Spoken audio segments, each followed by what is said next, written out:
to injure more than my pride, Merlin. This video's so cool, man. Apologies. This video's excellent. Hello, old friends. We have so much to discuss.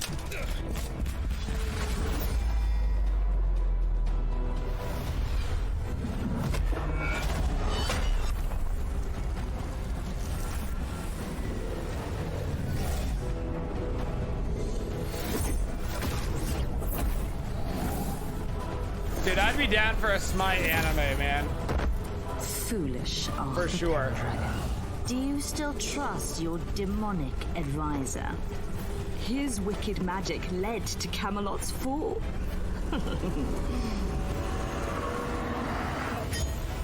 Camelot, Olympus, both will bend to my will.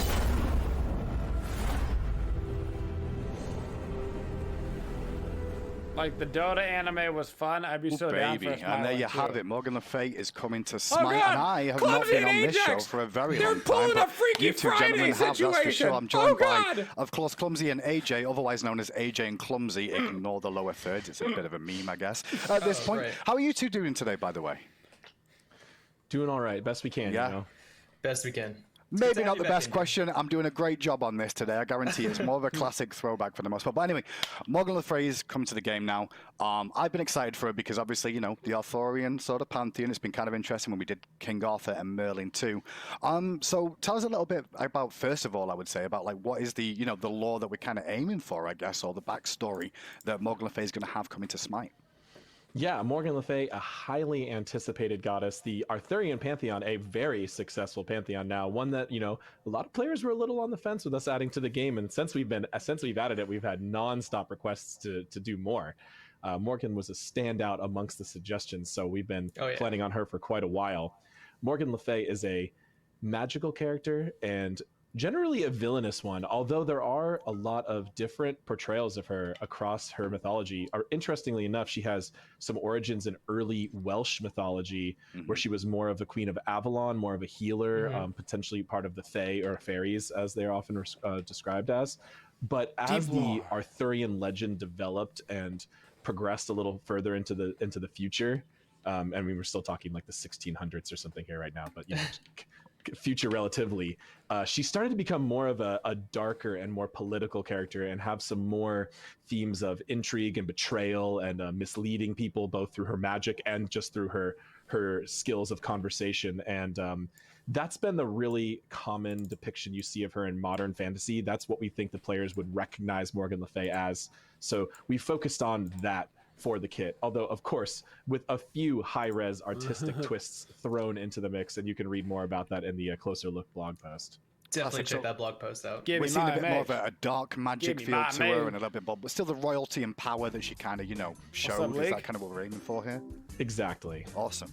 Awesome. Well, let's have a look at the card art first of all and see exactly how that's going to be looking in game. Because honestly, sometimes the card art like scares me how good it's got over the years too. There she is too. I love the outfit we've got her in there too, and it's definitely, you know, you can definitely get the sense of that dark magic about her with the patterns in the backdrop too, I would say. Yeah, the different sigils, and those are going to lean into the kit a little bit. When developing Morgan, we really wanted to lean on the fact that, you know, we've got Merlin, this master wizard of the different types of magics, and more so on the elemental side, and we wanted Morgan to have a different contrast, so she kind of went into this more hexing sigil-based magics, and you'll see that in her kit.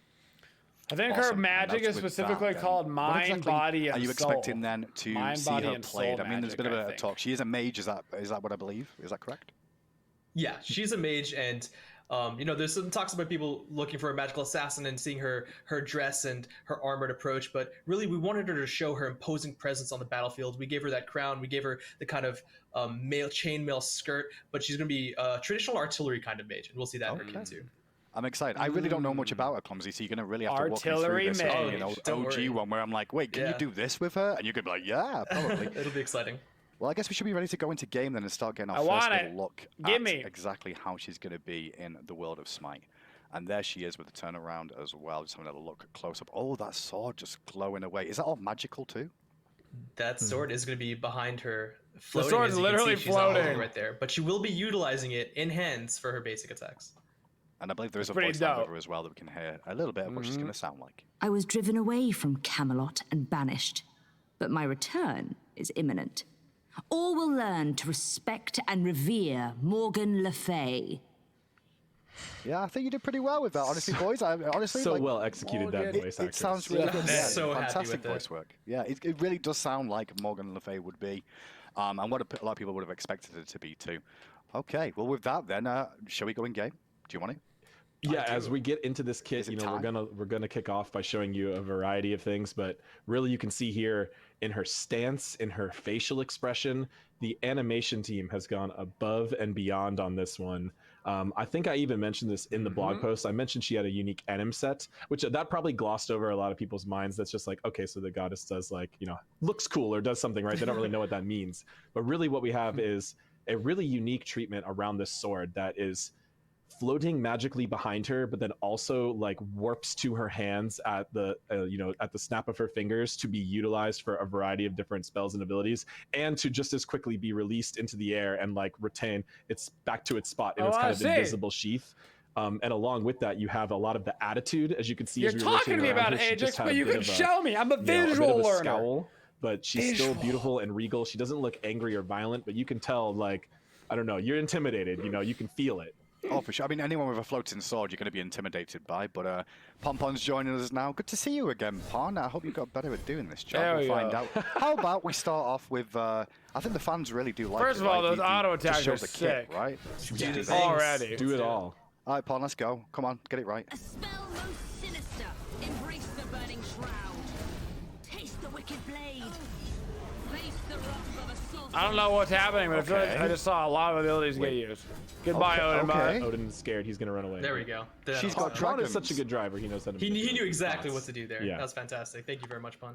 I still don't understand what happened there, but all I saw was dragons, beams of doom, and then more beams of doom I too. saw a It looks fantastic. whole lot of targeters. So where do we start? Because I believe the passive is a bit tricky, So, and it yeah. might make more sense explaining Look the at that abilities auto first. attack, We'll man. go, That's sick. we'll go into the passive a little bit later. We can start with the AO1, except when I say that, we can do also the preemptive. If she is using that sword for her basic attacks, a lot of people were talking about that. She magics them into her hand, like AJ was saying, and she still fires range basic attack autos. So that is an important tell.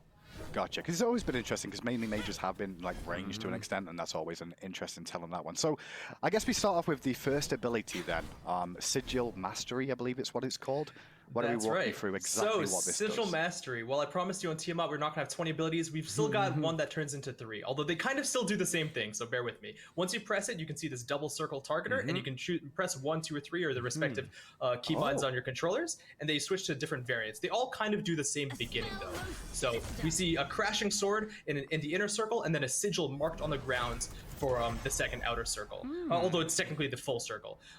Depending on which of the 3 you use, you're going to be marking enemies with the mark of mind, the mark of body, or the mark of soul. So the first one, being that more reddish orange tinge, will be fearing enemies from the center of the sigil. So you saw that in the preview, and you can see that here. They all share a cooldown, by the way, so you're still utilizing 4 abilities at a time.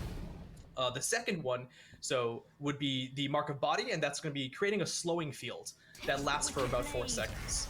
So in this area, it's all the same damage. This is going to be creating a different kind of thing that you do. She's got a slow. And then for the third ability, well, a little bit different than the others, you actually spawn a decoy of Morgan Le Fay that attacks all the enemy gods hit in that area for a small period of time. Ha. Okay. And it's mainly the center, right, where that mark spawns. It's just damage on the outside. Is that what we're discussing there? Yeah? It's the center that deals damage first, and then the entire circle that does the rest. So you get a bit more time to get away potentially if you're lucky enough. Okay. That makes a lot of sense. And I know you mentioned those marks, and I think that's tied into the passive is why we've not really gone over the passive just yet. Yep, that's right. I guess we can move on to ability number 2 then, unless there's anything else you want to say about that first. No, just a quick note. Her things are still, in a temporary state as we get to in PTS, so our passive meter isn't quite here yet. I'm sorry, Sinister Phoenix, but we're working on it. And some things are a little bit off right now, but you can see her sword glowing with those sigils. That'll be indicating her passive. That's cool. And there's some things that you can see there, and I'll allude to that again a bit more when we get to the passive. But like you said, for the second ability, we've got Dragonflight. And I guess this is the one involving that dragon that I saw keep appearing, right? Yeah, that's right. So if you look, we've got like an inverted T shape here, where Morgan Le Fay summons a dragon apparition, and it bursts from the ground in front of her, dealing damage and knocking up enemies. And then that second rectangular section in the center, the dragon flies forward, knocking back enemies. And if you hit them in that center spot, kind of highlighted in the targeter, well, you can knock them up and knock them back. Gotcha. So hitting that dead center is going to be like really useful, right? To get the buff, the knockback to. Oh, okay. I can see Yep, that. absolutely. Perfect. So right there, knock them up, knock them back. So you get she's 2 got hits. The flying dragon component a is the fear, larger of the hits, a and slow, just like her other abilities, this a one knock up, applies a and a mark as well, knock the mark of back. spirit to enemies hit. Okay, so far the ones, it's got the first ability has got a slow or a fear option. This one's got a Ooh. knockback option. And oh my god, Pon, I wasn't going to ask this because I know we've been having a couple of tech issues today. He is a but pro. The He is a slow-mo pro. dragon, that's what Look we at that. That's It was pretty hype. The spear around as well. The animation team, the modeling team, the effects That's teams, pretty and even the sick, sound effects though. teams, they've all done a fantastic job with the entirety of Morgan's kit, but a lot of it comes down to the Dragonflight too. Oh, it looks really good. And funny thing is, I'm already thinking about skin possibilities and artwork yeah. that people are going to suggest potentially, you know, involved in that dragon. What type of cute critter will we have to turn that dragon into? I find out next show. That's exactly it. Which This- one was requested the most, right? Like, This first of all. ability is primarily her self-peel, which I think is really awesome the way that Clumsy designed this ability. A lot of these more immobile mages, they have more of a traditional stun or something, I mean, she or can a way to heal or shield knock themselves. somebody off Morgan her, doesn't she can have so fear much 'em off that, but her. This ability is a really got a lot of interesting skill CC to shot get that people can off knock her, an you know? enemy up and away, CC them for a good bit, as well as create some space, and combos beautifully into her 1 or her 3. Yeah, we definitely recommend using this as your self-peel. If you try and just throw it out as a skill shot, it does take a little bit of time and the enemy can see it coming, so it's pretty easy to juke at far ranges. I used this slightly greedily in a playtest the other day to clear the wave, assuming I'd be able to get out of the lane after I did it, and I was immediately ganked afterwards, and I was like, nope, I'm never doing that again. I mean, I gotta learn my patterns, and you want to save this one.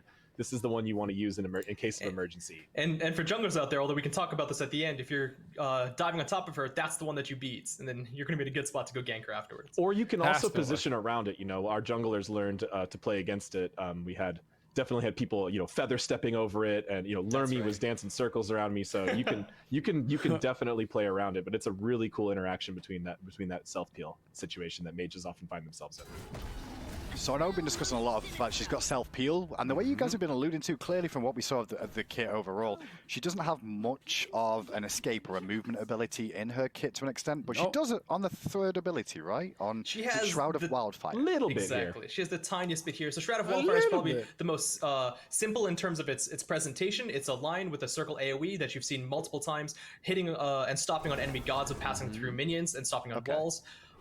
It passes through minions, deals damage, but on gods and in that circle specifically, you can see you apply that debuff effect. And that's part 1, it's a dot that lasts 4 seconds, but it also applies a debuff on enemies. And if they use a movement ability in that time, they actually take an extra burst of damage. So you deal a burst of damage, you have the tick, and then an extra burst of damage if they use a movement ability.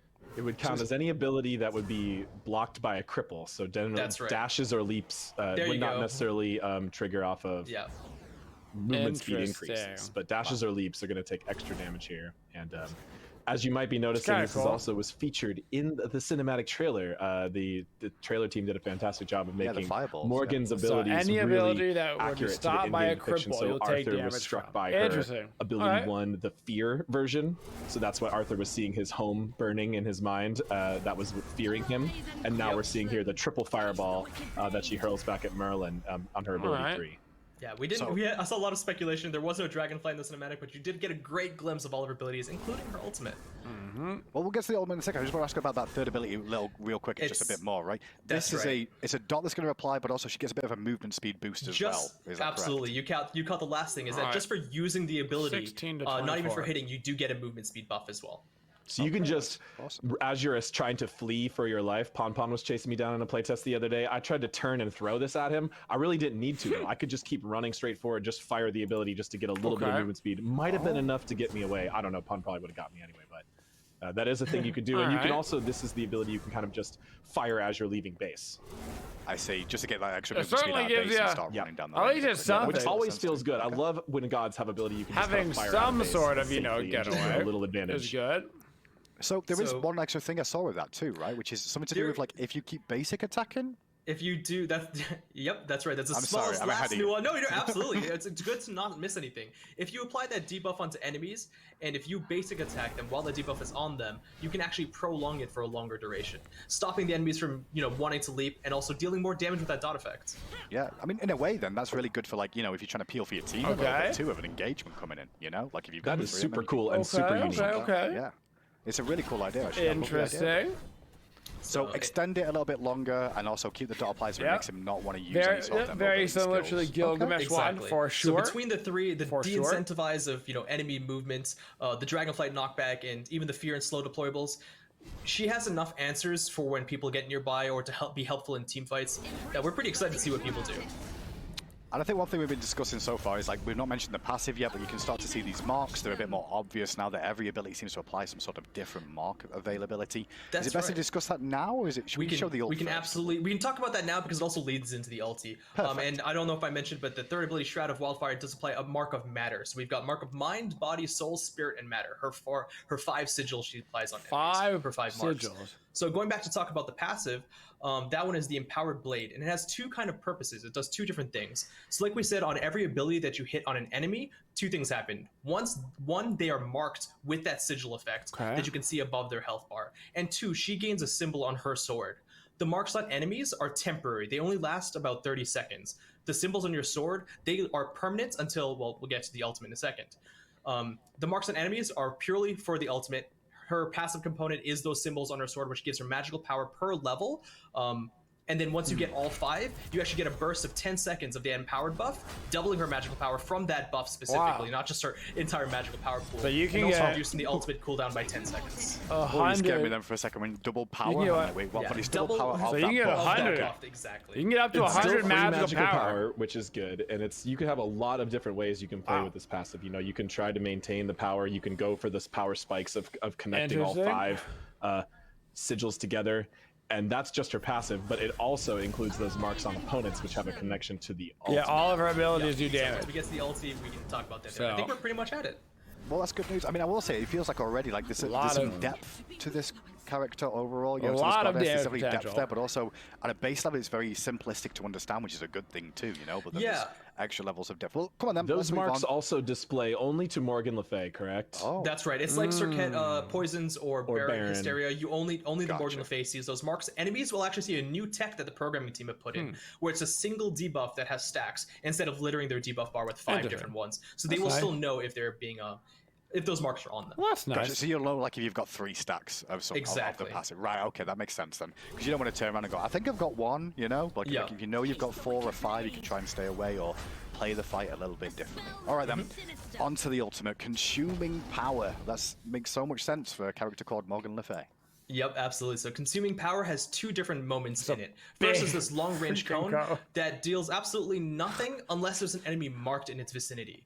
So, for example, if a pawn uses it here on that Odin, they will take 0 damage, hopefully. But then Morgan Le Fay can do 3 swings of empowered strikes, and those are always going to be the same projectile damage. Just 1, 2, and then 3, or you can cancel it early. During this time, she's CC immune, as you can see, and she also gets Omni movement speed, which we have found to be very useful to help her get out of sticky situations. Okay. And so she can move freely after casting. So what was the cone for originally, just so I understand that? Yeah, I know. I kind of glossed over that. But the cone is, if you have marks on the enemy, which we talked about from the other abilities, well, each one that is consumed during the ultimate will, 1, deal a little bit of tick damage, and also increase the width of the rectangle. So you can see that width is actually the rectangle itself is larger. That's cool, actually. Oh, that's so that's good. Pretty nifty. Cool. So it's a tiny bit of bonus damage, but also it makes your ultimate just easier to hit and just affect more enemies potentially. Right, more likely to hit multiple targets. Could be a really big deal. So she's able to move around a bit with a bit of freedom, able to aim, and then on top of that, with the extra marks there, she'll do a bit more damage. That's a big when you get stacked up. Place to hit the characters that she's aiming for. And then finally, the last thing as well is that regardless of how many marks she consumes, if she just hits enemies with her ultimate projectile, she also gets a missing health heal depending on how many enemy gods are hit. So a heal depending on god hit, and then subsequent heals for multiple gods hit with reduction. Gotcha. So it reduces like if there's more people or you hit multiple times. That's a thick heal. Okay. So a bit of sustain in there too. Yeah, exactly. Just a little bit of sustain to keep her going. Using the idea of her stealing power and inflicting pain on others and sustaining herself. That's really cool. So what's a playstyle going to be? So go on, AJ. I was just saying that's just the small additional bit of healing she has. Like she doesn't really have any true healing. This is almost like a form of more of lifesteal. Yeah. You know, so she does, you know, the only mobility she's very got is the movement lifesteal-y. speeds, and the ultimate is also a little bit of movement speed or is it exactly one to It's one? Omni. It's Omni speed, which honestly feels like movement speed. Yeah, because you're going backwards faster. So she's got essentially just the speed buff and the self peel and a little bit of this is effectively better lifesteal, right? So no healing, no shielding, which I thought, you know, no dash, no leap. Really interesting way to design a kit, and a lot of unique applications of range. You definitely gonna have to position her right, you know. So as you were kind of you're not gonna be able into to how does she just play, and she plays willy-nilly as a run around the long-range map. damage character. She's like an control artillery character, mage, right? Yeah. Your positioning is going to be very important with this goddess, as is your aim and your target selection, and also just your ability selection. I think Clumsy did a fantastic job with the design in that ability 1 and just the function 1 of ability 1 is the fear, which is kind of probably the most applicable in the most scenarios. Oftentimes it's just a good idea to use it, but as you become more adept at the character, the slow deployable does have a longer duration and is able to zone areas for longer and make you know, cut off people's escape or prevent people from chasing. And the clone is the potential for the most damage. So though you might often be tempted for to use the CC as much, the clone can get you more damage. So it's really all about making those the more decisions damaging and keeping a close eye on ability. your positioning with this I character. already know myself. Yeah, I mean, you said all the great points there. The clone we talked about a lot during the playtest. A lot of people default to the fear, which, like you said, is the most logical thing to really do. But if you're hitting someone with the max range and you know you can't follow up, or your team can't follow up, the decoys help a lot to get just a little bit of extra damage. We've seen those decoys get kills if players don't auto attack them in time, which they have a pretty low health bar. Okay, so you can auto attack them to try and defend yourself a little bit. Absolutely. Basically. Okay, good to know. I mean, honestly, once upon a time, I would have been very fearful of putting mages in the game without much mobility, you know, but over the time, we've had a lot of gods come out that don't necessarily have, you know, a full-on leap to an extent, or, you know, a disengage. It is. But this, you know, she's It really is a looks like hard she's got meta good control in these fights. for and some mid laners survivability to without her escapes, by to other be fair. means. Right, most mages actually don't have a dash or leap, right? It's only a small group of them that do. A lot You of see them a do lot rely of more on Scylla, this. And I think Yanis, Morgan Le Fay Ryzen is right just now a because shining there's so example much of a action true in the mid mage lane, style you know? play style in 2021.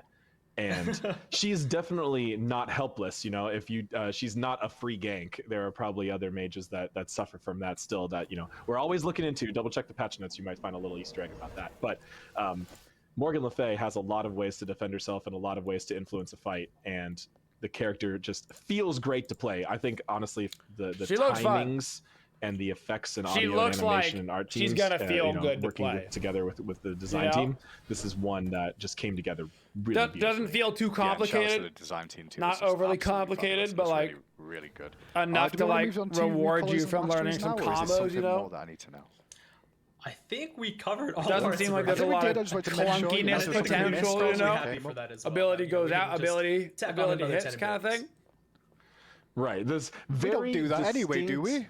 Never. No, very distinct comparison to Merlin, which I love. That one ability, it makes a lot of sense to have those differences. I love how we came up with the different schools of magic. You know, we wanted her to contrast Merlin, so we didn't want her to specialize in arcane, fire, or ice, although she does have a little bit of fire, obviously. But the way that Clumsy described all of these different mind, body, matter, spirit, and these are all you know, based in a bit of lore referencing of different types of witchcraft and ancient magic that is drawn from there, and just seeing all of that come together, I think that people who are really into this type of mythology will appreciate those subtle references and details. I Well, I also know appreciate a lot of people will it. appreciate having a look at the recolors too, because these are way more advanced Lore than they used to boy. be too. But here's a look at one of the recolors, and is that pinky purple? That's pretty I'm cool. not very good with colors, that's why I don't do that. You know, I just say words. It's more of a pinky It purple to me. is. I think Pinky Purple is the official Pinky you know, purple. paint swatch Yeah. name The for official it. color.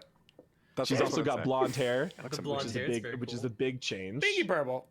Oh yeah, I didn't even notice the blonde hair. I just saw the pinky purple. I was mainly looking at the I just dragon saw the first, pinky purple. and the sword. You gotta too, stop so. saying pinky purple, man. Is that You a gotta Cyrus? stop. It looks like it's like Cyrus's chains almost. Like His just hanging Pinky from the front. purple. his medieval skin. His maybe? night skin, yeah, that Yeah. could be Yeah, a that's call what, out that's to what, that. that was my first call out I could see potentially. You can see Coming some to a lights, you know, Nickelodeon very channel excited near things in the you. background Pinky too. purple. And here's a little look at The it too. Wow, Adventures that's of really Pinky good. Purple. Ooh, yeah, very cool. So much detail on her materials. I on actually her like the cloth, color, and if but I you- don't once like you the get in the game, blonde. you can look even more closely at it, and as you turn your camera, just the way things reflect off of her metal and differently off of her cloth, it's a really beautiful goddess from every every department. Always doing amazing work too. And we got the masteries as well, I believe, or is it more recolors? I'm sorry, I was waiting for. There's another recolor now. This one, I That's really cool. enjoy this one. I think her hair, Nice. the contrast we're talking about between the dark and the light, but we've got this kind of like This is what bluish I'm white talking teal about. hair. I'm a big fan. And that's more of the knights as well. I think more of the knights bending down. Yeah. Oh, wow. That is That looks such a good. cool color scheme. I've been That's using this where one it's in at, place right in there. playtest. This is That's probably the the one I'll be one. rocking. I think that's where I'm at too, and no offense to the other two because they're both amazing, but I really do like the look of that one. I'm still on default. I just love purple too much. It's like one of my favorite colors. Like just Yeah, all that's time. true. But she looks fantastic in that too with a little wraparound. Let's have a look at the masteries as well that'll be available. And here's the golden blue that we've been going with for a while now. She fits right in that sort of outfit. And back to the dark does. hair as well. It looks good. You can even see the sigils on her sword here in the card art. Like, well done. Oh, nice.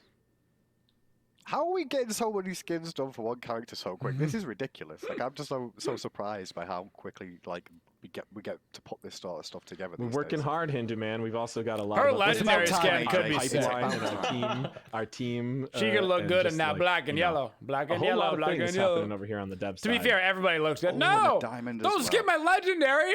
I don't like the actually reg. really I don't like like the the gold leg or the with the diamond as diamond. well. I only like the Diamond legendaries. sword looks really cool. No, Diamond, yeah. The outfit, the sword, but contrasting with the No! darker hair compared to the other skin. Very cool. I do have a shout out to give to Chad, I believe, with designing the dark magic and making her sound like a battle mage. I know Chad had a lot to do with that, so I just want to give a specific shout out to him as well. Just checking through my notes. And obviously, the Ascended Morgan Le Fay Season Pass 2021 is on there. What else have we got to say? Have we kind of covered everything that you think, or am I missing something? PTS on Friday. Okay, I wasn't going to On say that because I Friday. just always get in trouble if I said that and we didn't have it. PTS is always on Friday. We always get tons of questions about it. As soon as I say this, someone will still tweet at me, when's PTS? I guarantee it. It's probably already there you waiting for go. me in my notifications, but it's on Probably. Friday. You'll get the chance to play the goddess If of the they- test if server then. PTS comes up on we, Friday, you know, we broke things up a we little bit will differently this grind her week, out, which- dude. which We'll were play all some on games, board have with. some So, go read the patch notes. You can, Pon and I spend a lot of time on writing those out, even though we narrate through them most of the time anyway, but you can see our justification for the changes. There is some interesting changes on that list. There really is. So we'll talk about more of those in the future, and there's also a couple hints about upcoming stuff even further in the future. we will review those patch notes tomorrow. The good news is that you can all rage out on social media about any changes you don't like, and then by Friday's don't do show, by Friday's on. show, they'll be able to have, form some answers and explain it a little bit. Yeah, let's. That's what you told me originally, AJ. Don't throw me under the bus like that. That's what you were saying. Don't throw me under the bus. Send AJ the things that you like about the patch. Yeah, Only please tell me the things that you like. send us all the stuff that you guys like. But Friday, 11 a.m., we'll be doing the patch notes, going over the balance again for those that didn't get to see it or don't have time to read over them, or just don't like reading over them, like to have the opinions told to them almost in that form, as well as all the skin content and extra content coming in. Guys, Morgan Le Fay looks amazing. Thank you so much for joining me here today. It's been a pleasure to have you both. And with that, guys, that's Thanks, the end Indu. of our show for the timing. Well, I mean, Morgana looks hype. Reminder that the patch notes are released now, so you can go to the Reddit or to the Smite game website or whatever and read them. I'll be reading those tomorrow on stream. I'm not going to look at them today, so that way I can just kind of talk about them and react to them tomorrow. And we'll talk about those at the end of the stream tomorrow, and then I'll get them up on the YouTube hopefully that day as well. But Morgana looks fun, man.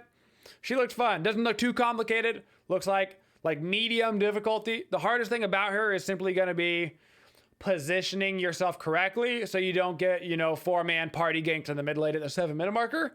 So it'll be interesting to see how her self-peel feels with the fear and the knock up and a little bit of bonus movement speed and stuff.